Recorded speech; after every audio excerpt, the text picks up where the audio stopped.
Ladies and gentlemen, good evening. It's my privilege to welcome you to the biggest annual event of corporate India, the Economic Times Awards for Corporate Excellence. Today, we mark 25 years since the founding of the ET Awards.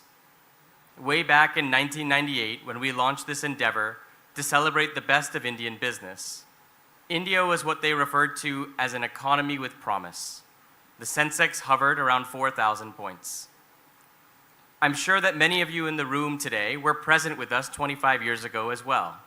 Of course, a lot of us are relatively new here, including myself. But what a remarkable quarter century this has been for our country. Today, we're at the cusp of being the third biggest economy after the US and China.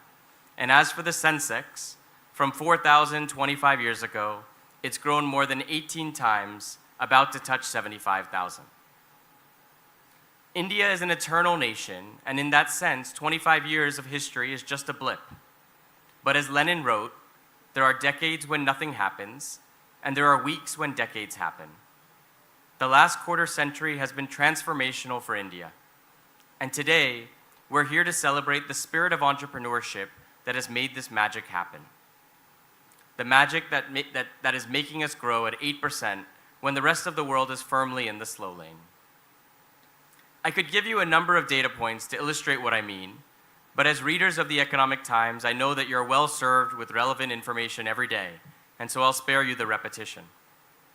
But earlier today, for fun, I sat with a copy of the Economic Times from 1998, and it's inspiring to see how much we've progressed.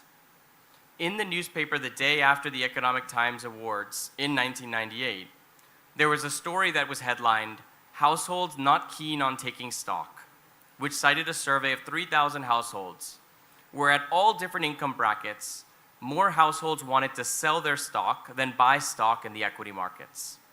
And amongst non-shareholders, only 19% expressed an interest in investing at all in the stock market. It's amazing to see how far we've come.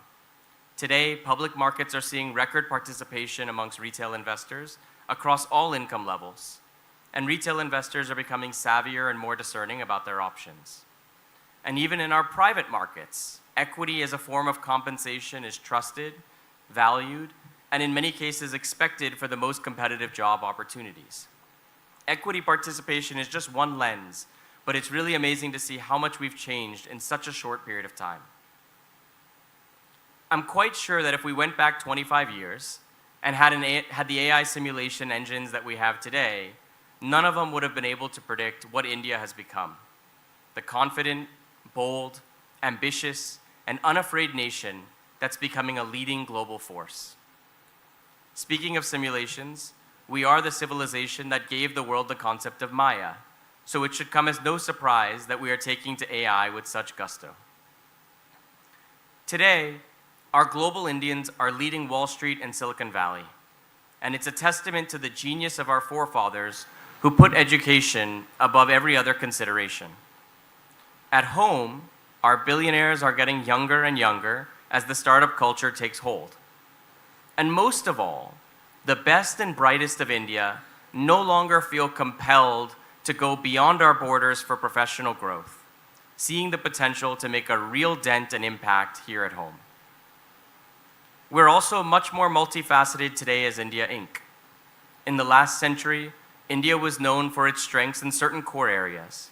But today, we have a finger in every pie and in every part of the world. Manufacturing, once thought to be a game India lost, is taking promising roots through the Make in India mantra. We're the new Germany, but we're also the new Vietnam. So friends, let's raise a toast to this glorious story that is writing itself as we speak. And more importantly, that you, as the leaders of corporate India, are writing as we speak. It's a privilege to be living through this era of change. And as we celebrate the stunning successes and contributions of tonight's award winners, let's also renew our vows towards inclusive growth, towards diversity, and towards more conscious ways of living and giving. Welcome everybody to the Economic Times Awards. Thank you.